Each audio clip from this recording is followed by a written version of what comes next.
चतुर्दुरितानि परासुः यद्भद्रं तन्नासुः। ॐ एकशतं निष्कन्धानि निष्ठिता पृथिवी तेषां त्वामग्रपूज्य हरूरमणिं निष्कन्धदूषणम्। ॐ युभूतं च भव्यं च सर्वं यश्चादितिष्ठति स्वयस्य च केवलं तस्मै ज्येष्ठाय ब्रह्मणे नमो। सभी को यथायुग के साथ नमस्ते। और मैं कोई विद्वान तो हूँ नहीं, हाँ एक बात जरूर है कि मैं यज्ञ के प्रति मेरा प्रेम है और ऋषि के प्रति बड़ी आस्था है। तो जहाँ कहीं भी इधर उधर जाते हैं तो देखते हैं कि यज्ञ में श्रद्धाएं बहुत हैं, लेकिन सबने अपनी अलग अलग विधियां बना रखी। इससे बड़ा दुख होता है। मैं उत्तर प्रदेश के सहारनपुर जनपद में एक कस्बा है गंगो, मैं वहां से हूं। और आपने एक विद्वान हुए हैं स्वामी ब्रह्म मुनि जी, जिनके उपनिषद के भाष्य पढ़ाए जाते हैं, रोजड़ में भी वहां उनका पढ़ाया जाता है। वो हमारे गंगो के पास ही 5 किलोमीटर दूर एक छोटा सा गांव पड़ता है लखनौती, वो वहां के थे। और मैं उसी आर्य समाज गंगो से हूं, जिसकी स्थापना पंडित लेखराम जी ने 1885 में की थी।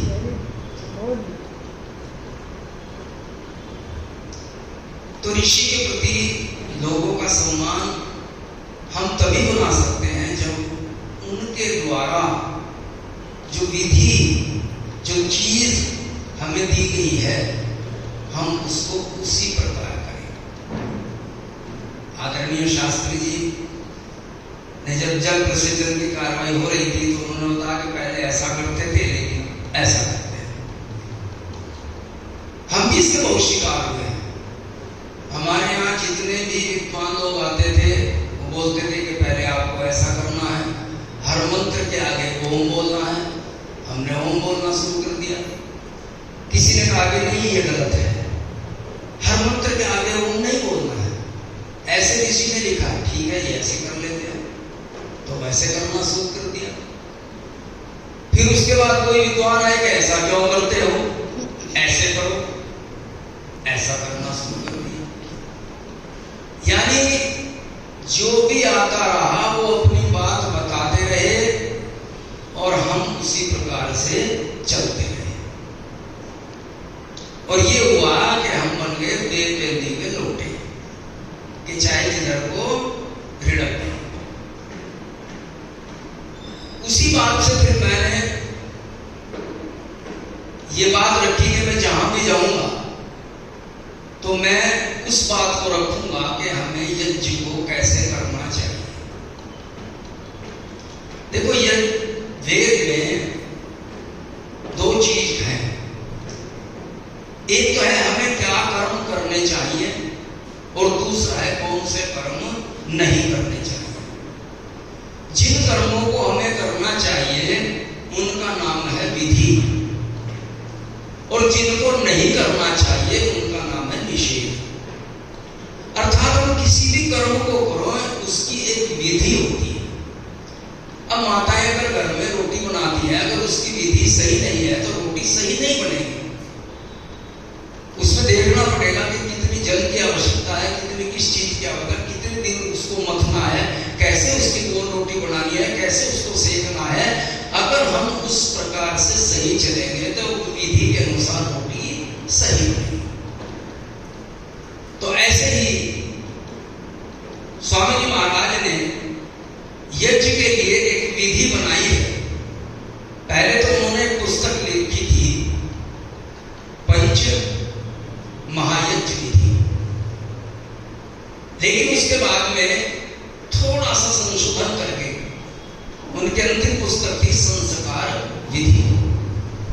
कि हमें संस्कारों को कैसे करना चाहिए। अब वहां सबसे पहले जब वो ग्रंथ को शुरू करते हैं, भूमिका लिखते हैं और फिर यज्ञ का आरंभ जहां से करते हैं संस्कार विधि का, तो ऊपर 2-3 शब्द लिखते हैं, ओम नमो नमः सर्व विधात्रे जगदीश्वर, कि मैं उस परमपिता परमात्मा को नमस्कार करते हुए इस ग्रंथ का शुभारंभ करता हूं। यानी उन्होंने परमात्मा के लिए सबसे पहले नमो नमः सर्व विधात्रे जगदीश्वर ये शब्द लिखे हैं। और जब हम सत्यार्थ प्रकाश को पढ़ते हैं तो उसमें सबसे पहले शब्द क्या लिखे, ओम सच्चिदानंदेश्वराय नमो नमः। तो मेरी एक आदत है कि मैं जब भी यज्ञ शुरू करता हूं तो उसमें सबसे पहले यही शब्द बोलता हूं, ओम नमो नमः सर्व विधात्रे जगदीश्वर। उसके पश्चात फिर स्वामी जी ने लिखा है कि हम ईश्वर स्तुति प्रार्थना उपासना करें, और उसमें भी सबसे पहले उन्होंने ओम लिखा है, और आगे के जो मंत्र हैं 7 उनमें ओम नहीं है। तो हमें भी वैसे ही करना चाहिए। तो पहले ही मंत्र के साथ ओम विश्वाणी देव बोले और फिर उसके बाद में नहीं। तो जहां लिखा था ईश्वर स्तुति प्रार्थना उपासना मंत्र, और फिर आखिर में जहां 8वां मंत्र बोलते हैं तो लोग अधिकतर बोलते हैं इति ईश्वर स्तुति प्रार्थना उपासना मंत्र, वहां ये शब्द नहीं है। वहां शब्द लिखा है, आदरणीय शास्त्री जी ने बोला था, इति ईश्वर स्तुति प्रार्थना उपासना प्रकरणम। तो हमें भी वही बोलना चाहिए, जो ऋषि ने लिखा है हमें वही बोलना चाहिए। उस ऋषि ने 3000 से अधिक ग्रंथों को पढ़ करके, और व्याकरण के जो सूर्य थे उनके गुरुजी गिरिजानंद जी, और उनके वो सबसे श्रेष्ठ शिष्य थे, ऐसे व्यक्ति ने जिस किसी चीज को लिखा हो तो हम उसके पैरों की धूल के तुल्य भी नहीं। लेकिन हम सभी, मैंने बहुत जगह देखा है कि यहाँ स्वामी जी से भूल हो गई, यहाँ ऐसा हो गया, लोग ऐसी ऐसी बातें रखते हैं। अरे ऋषि तो ऋषि होता, ऋषि का वचन कभी भी गलत नहीं होते। तो इसलिए हम उसी विधि को अपनाएं, पहले ईश्वर स्तुति प्रार्थना उपासना मंत्रों का पाठ करें और उसके बाद फिर हम स्वस्ति वाचन और शांति करें। ये हमारी पहली बात है, क्योंकि यहां केवल पाठ है, यहां तक कोई कार्य नहीं है, कोई इसके साथ क्रिया नहीं है, यहां तक केवल पाठ है। और बहुत लोग मैंने देखा है कि यज्ञ में पहले आचमन कर लेते हैं, अंग स्पर्श कर लेते हैं, और उसके बाद ईश्वर स्तुति प्रार्थना उपासना मंत्रों का पाठ करते हैं। लेकिन जो विधि सम्मत है, विधि सम्मत यह है कि पहले पाठ करें, और जब हम यज्ञ का आरंभ करें तो पाठ के बाद करें, स्वस्ति वाचन और शांति करने के बाद, तब हम आचमन करें। और उससे भी पहले वहां है संकल्प पाठ, वहां हम संकल्प पाठ पढ़ें, और संकल्प करने के बाद फिर हम आचमन करें, 3 आचमन करें, और फिर अंग स्पर्श करें। अंग स्पर्श में भी बहुत से लोगों को देखा है कि जो पांग में आस्य अस्तु, तो लोग इधर उधर दोनों तरफ लगाते हैं, तो वहां केवल बीच में लगाना चाहिए। और जब हम संध्या करते हैं तब दोनों सदर लगाना चाहिए, क्योंकि वहां लिखा वाक वाक, तो वहां दोनों ओर लगाना चाहिए। तो ये भी बहुत लोग करते हैं। तो इन चीजों में सुधार होना चाहिए ताकि हमारे अंदर एक रूपता बनी रहे। मैंने जहां भी देखा, जहां जहां भी ये देखे, वहां एक रूपता नहीं है, सबकी अलग अलग अलग अलग बात है। कोई किसी पुस्तक से कर रहा है, किसी ने कोई पुस्तक बना दी है, किसी ने कोई पुस्तक बना दी है। हम सबकी एक रूपता तभी आएगी जब हम अपने यज्ञ को संस्कार विधि के अनुसार करेंगे, जो ऋषि की पुस्तक है। अब उसके बाद जब हम अंग स्पर्श कर लेंगे तब हम वेदी में संविधाओं का चयन करें। अब बहुत लोग पहले ही संविधा चयन करके रख लेते हैं, लेकिन वहां देखिए ऋषि ने लिखा है पूर्वोक्त संविदा चयन वेदी में करें, वहां करनी चाहिए। और वहां करके फिर उसके बाद में उन्होंने लिखा कि ओम भूर्भुवः स्वः, इस मंत्र का उच्चारण करके ब्राह्मण क्षत्रिय वैश्य के घर से अग्नि ला अथवा धृत का दीपक जला, उससे कपूर में लगा, एक पात्र में धर, उस पर छोटी छोटी लकड़ियां लगा करके यजमान व पुरोहित उस पात्र को दोनों हाथों से उठा, अगर गर्म हो तो चिमटे से पकड़ अग्न्याधान करे। ये अग्न्याधान का तरीका है। अब मैंने देखा, यहाँ भी देखा, यहाँ गोले से उसको लगाया गया, कहीं कहीं देखा कि रुई की बत्ती से लोग अग्न्याधान करते हैं। तो तरीका उसका क्या है कि आप एक पात्र लीजिए, उस पात्र में चाहे तो कोई डंडा लगा लीजिए और उसमें छोटी छोटी लकड़ियां रख करके ओम भूर्भुवः स्वः मंत्र का उच्चारण करके कपूर में लगा करके उस पात्र में रखें और तब यजमान उसको दोनों हाथों से उठा करके यज्ञ कुंड में स्थापित कर दें। ये हमारा अग्न्याधान है, जो विधि सम्मत है, जो ऋषि ने लिखा है। फिर उसके बाद में आता है कि उन्होंने कहा कि छोटी छोटी लकड़ियां और कुछ कपूर उसमें रख करके व्यजन से अग्नि को प्रदीप्त करें। अभी जो व्यजन शब्द है, मैं आपको बात बताऊं, क्योंकि मुझे जिज्ञासा बहुत हो जाती है जब किसी चीज को कुछ समझ में नहीं आती, तो बहुत लोगों को मैंने देखा है कहते कि ऋषि से यहाँ गलती हो गई, बहुत आसानी से कह देते हैं। और जबकि वो बात हमारी समझ में नहीं आती, गलती हमारी है, ऋषि की गलती नहीं है। ऋषि कभी गलत नहीं कहते, ऋषि के वचन तो वचन ही होते हैं। तो वहां एक बार मेरे पास जो संस्कार विधि थी, तो उस संस्कार विधि में जहां व्यजन शब्द है उसके ऊपर एक मक्खी ने विष्ठा कर दी और मैं उसको व्यंजन पढ़ता था। तो मैं ये सोच रहा था कि यज्ञ का व्यंजन क्या है। उन्होंने कहा कि व्यंजन से प्रदीप्त करें। अब मैं व्यंजन तो उसको पढ़ नहीं रहा, मैं तो व्यंजन पढ़ रहा हूं, उसके ऊपर बिंदी लगेगी। तो मैं बहुत पूछता रहा, बहुत लोगों से पूछा, उत्तर नहीं मिला, लेकिन जिज्ञासा बनी रही कि इसका कहीं से ना कहीं से उत्तर मिले। तो लगभग 15-16 बार बिजनौर के एक विद्वान है, आपने सुना होगा उनका नाम, विश्वामित्र जी के दाद थी। वो हमारे यहाँ आए तो मैंने उनसे कहा आचार्य जी ये व्यंजन क्या है।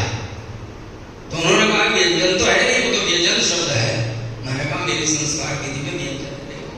उन्होंने दिखाया उनको, तो कहीं उनकी नजर पड़ गई, उन्होंने उस पर उंगली लगाई तो वो हट गई। तो कह रहे देखो ये शब्द व्यंजन है, और व्यंजन का मतलब होता है बीजना, जो हाथ का पंखा होता है उस, और उससे आप इसको प्रदीप्त करें। अब कपूर में अगर अग्नि लगी हुई है और बढ़िया प्रदीप्त हो रही है, तो तब उस मंत्र का पाठ करते हुए हमें वास्तव में प्रार्थना का मंत्र है, हमें प्रार्थना करनी चाहिए। हे परमेश्वर, हे प्रभु, आपकी कृपा से हमने इस यज्ञ कुंड में इस अग्नि को स्थापित किया है। हे परमात्मा, जैसे अग्नि उद्बुद्ध हो रही है, निरंतर प्रकाशित हो रही है, ऊपर की ओर उठ रही है, परमात्मा हमारा जीवन भी उद्बुद्ध हो, हमारा जीवन भी प्रकाशित हो, हम ऐसे कर्म करें जो उन्नति की ओर अग्रसर हो। हे परमात्मा, हम ऐसे कर्म ना करें जिससे हम अवनति को प्राप्त हो। हे परमात्मा, ये तभी संभव है जब आपकी कृपा हमारे ऊपर। ऐसा प्रार्थना का मंत्र हम पढ़ें और उसके बाद में फिर हम 3 संविधाएं मांगे। बहुत लोगों ने अभी देखा कि कोई 6 संविधाएं रखता है, कोई 3 रखता है, उसमें भी एक रूपता नहीं।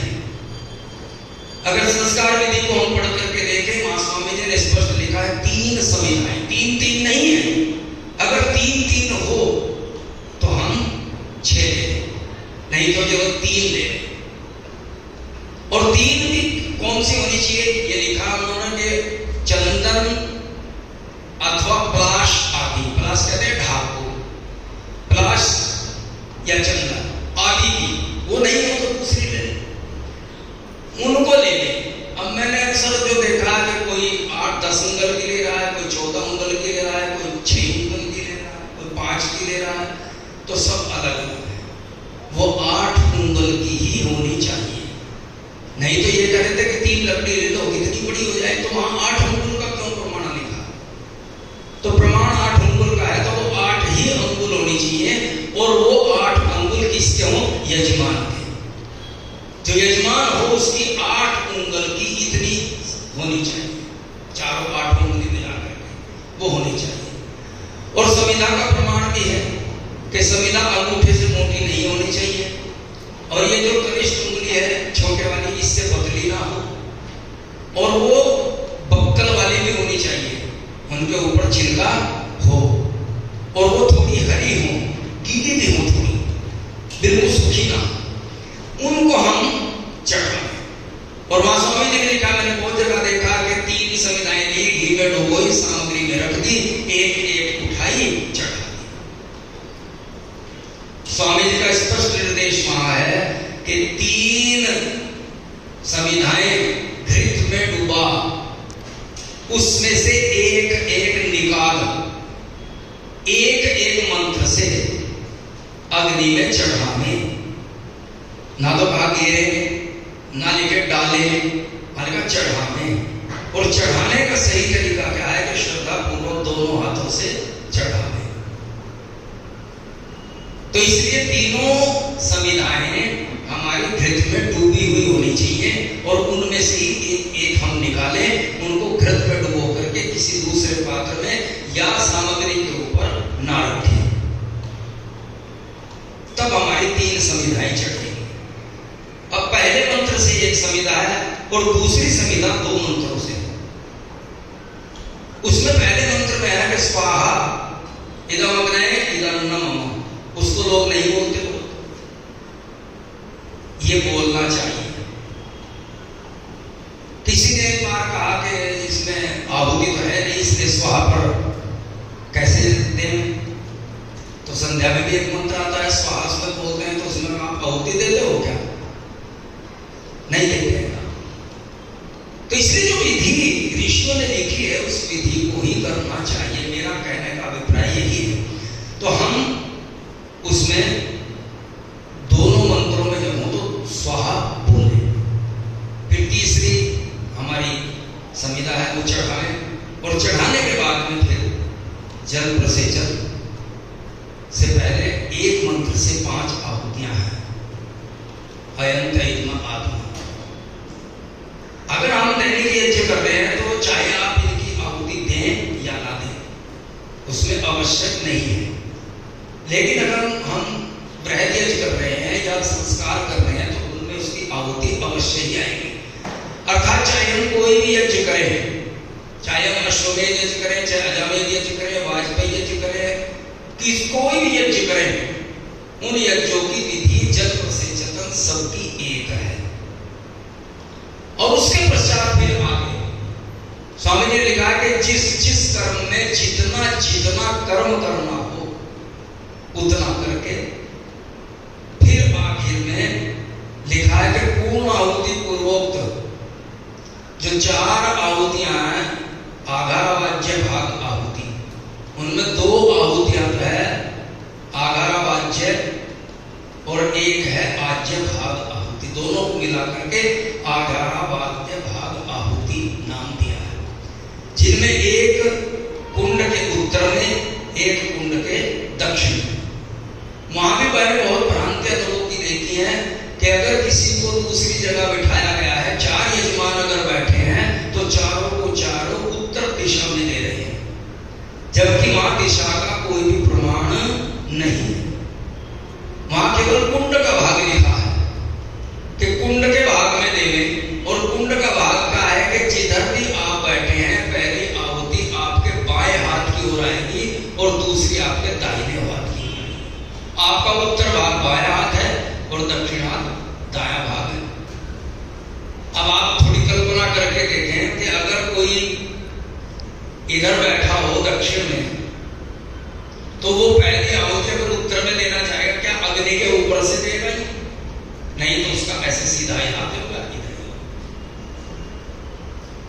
तो वो भी हमें ध्यान रखना चाहिए कि वहां दिशा नहीं है, उत्तर भाग है और दक्षिण भाग है। 2 आहुति हम उत्तर भाग में और दक्षिण भाग में देंगे, और 2 आहुति मध्य में देके बीच में देंगे। ये 11 वाज्य भाग आहुति देने के बाद में फिर उसके बाद में जिस जिस कर्म को हमें करना है उस कर्म को हम करें। अगर हमें दैनिक यज्ञ करना है और वो भी दोनों समय करना है तो हम प्रातः काल की 16 आहुति करके और फिर उसके बाद में ऋषिवर ने लिखा है कि अगर ज्यादा यज्ञ करने का मन हो तो विश्वानी देव और गायत्री मंत्र से जितनी आपकी इच्छा हो उतनी आहुति दे दें। जितनी भी इच्छा हो, चाहे आप 1000 दो, चाहे आप 25 दो, चाहे आप 30 दो, जितना मन करे आप उतनी आहुति दें। ये विधि है। अगर हमें दोनों समय का यज्ञ करना है तो फिर 16 आहुति प्रातः काल की और 16 आहुति सायंकाल की दें। मैंने देखा कि दोनों काल का यज्ञ एक साथ करते हैं तो वो पहले में तो 11 वाज्य भाग आहुति देते थे उत्तर दक्षिण मध्य वाली, और जब बाद में सायंकाल की आहुति देते हैं तो उसमें नहीं देते, अग्नि ज्योति से ही शुरू कर देते हैं। अब अगर हम हिसाब लगा करके देखें तो आहुति बनती है 12, और जबकि कहा है 16 प्रातः काल की है और 16 सायंकाल की है। तो हमें पूरी 16 जब भी होगी तो तब हम जब सायंकाल की आहुति दें उसमें भी पहले उत्तर दक्षिण मध्य में आहुतियां चढ़ावें।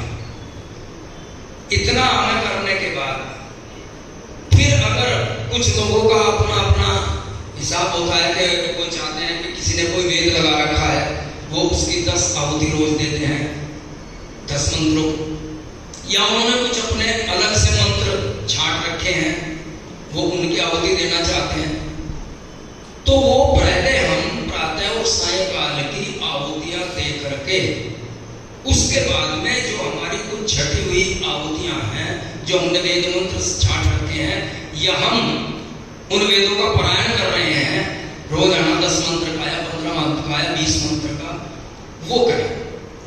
और उसको करने के बाद में फिर गायत्री आदि की जितनी भी हमें आहुति देनी हो वो देवें, और देने के बाद में जब हम पूर्ण आहुति प्रकरण करते हैं जिसमें शास्त्री जी ने आहुति दिलाई, उस पूर्ण आहुति प्रकरण के बाद में कोई भी आहुति नहीं देनी चाहिए।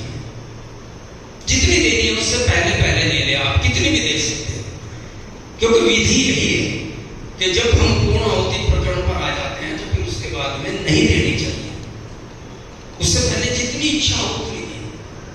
तो अगर हम उन सब हिसाब को उस तरीके से चलेंगे, उस विधि के अनुसार चलेंगे तो एक तो हमारी एक रूपता होगी और उस एक रूपता में आनंद भी आएगा, क्योंकि यज्ञ करते हुए हमें आनंद की अनुभूति होनी चाहिए।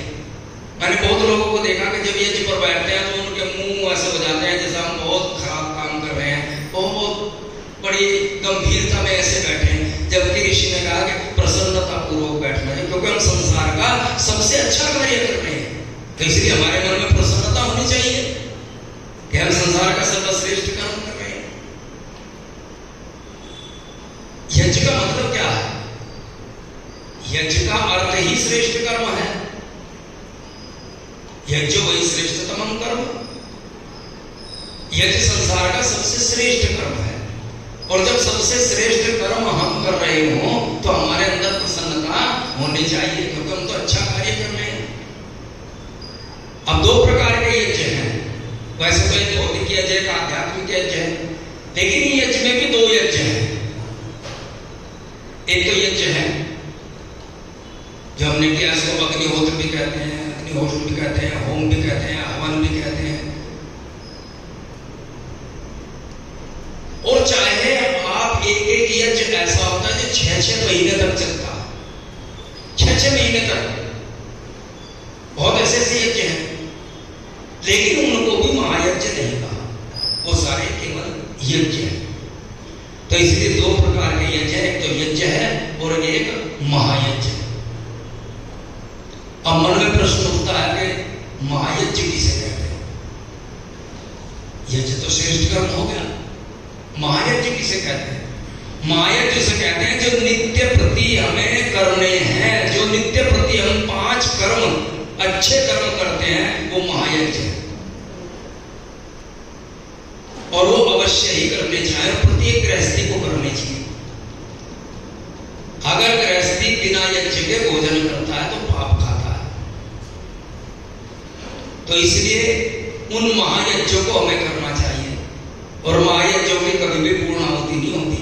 वो तो हम सर्वमयी पूर्णम कहते हैं, लेकिन वो पूर्णाहुति तो ठीक है, वो भौतिक है, लेकिन उसकी क्यों नहीं होती? क्योंकि वो हमारे जीवन का अंग है। हमने प्रातः काल किया, फिर सायंकाल करेंगे, सायंकाल करेंगे, फिर प्रातः काल करेंगे, इसलिए उसकी पूर्णाहुति जीवन भर होती नहीं। और हम दूसरे यज्ञ करते हैं, ठीक है, हमने 2 महीने किया, 1 महीना किया, 2 दिन किया, 3 दिन किया, उसकी पूर्णाहुति है। तो इसलिए जो महायज्ञ है वो भी हमें करनी चाहिए, उनको जरूरी है करना, अवश्य है करना। छोटे छोटे हैं बहुत काम के, उनको करना चाहिए, क्योंकि ऋषिवर ने उनको महायज्ञ इसीलिए लिखा कि उनकी विशेष महत्व है, इसीलिए तो महायज्ञ लिखा। तो यज्ञ के अंदर बैठ करके हमारी श्रद्धा, हमारा विश्वास, हमारी भावना, हमारी आस्था वो पूरी तरह से यज्ञ के अंदर होनी चाहिए। हमें यज्ञ का लाभ क्यों नहीं मिल पाता, पूरा लाभ क्यों नहीं मिल पाता? क्या कहीं तो हमारी विधि ठीक नहीं है, कहीं हमारा मंत्र पाठ ठीक नहीं है, कहीं हमारी सामग्री नहीं ठीक है, कहीं हमारी आस्था ही नहीं है। मैंने बहुत लोगों को कहा, यजमान जी बैठे हैं, पुरोहित जी मंत्र पढ़ रहे हैं और वो कर रहे हैं, आओ जाओ बैठ जाओ स्वाहा। पुरोहित जी ने मंत्र पढ़ा, उन्होंने कहा कि देखो चावल होने नहीं, स्वाहा। तो कैसे यज्ञ का लाभ मिलेगा? यज्ञ का लाभ तभी मिलेगा जब यज्ञ के प्रति हमारी पूरी निष्ठा होगी, हमारी पूरी आस्था होगी, पूरी आस्था के साथ हम यज्ञ में बैठे, और तब हमको यज्ञ का लाभ मिलेगा। क्यों नहीं मिलेगा? मिलेगा। मैं इसका भुक्तभोगी, मैंने इसका अनुभव किया है, और इसीलिए यज्ञ के प्रति मेरी आस्था है, और मैं जहां भी जाता हूं यज्ञ की ये सबको प्रेरणा करता हूं। अभी हमारे यहाँ हमने एक कार्यक्रम चला रखा है, घर घर यज्ञ हर घर यज्ञ, ये कार्यक्रम का नाम है, और पिछले लगभग 12 वर्षों से हम घर घर में यज्ञ कर रहे हैं। हमने सोमवार का दिन रखा हुआ है सायंकाल का, और सोमवार के दिन सायंकाल के लिए हम एक नए घर में यज्ञ करने जाते हैं, और उसमें संविधा से लेकर के घृत सामग्री, बिछाने के कपड़े तक, माइक सिस्टम सब अपना है। उसमें यजमान को कुछ नहीं देना। हाँ, उसकी अगर इच्छा हो तो वो दे सकता है। अगर उसकी इच्छा है कि मैं अपना घृत देना चाहता हूँ, अपनी सामग्री देना चाहता हूँ, तो उसकी इच्छा है वो दे।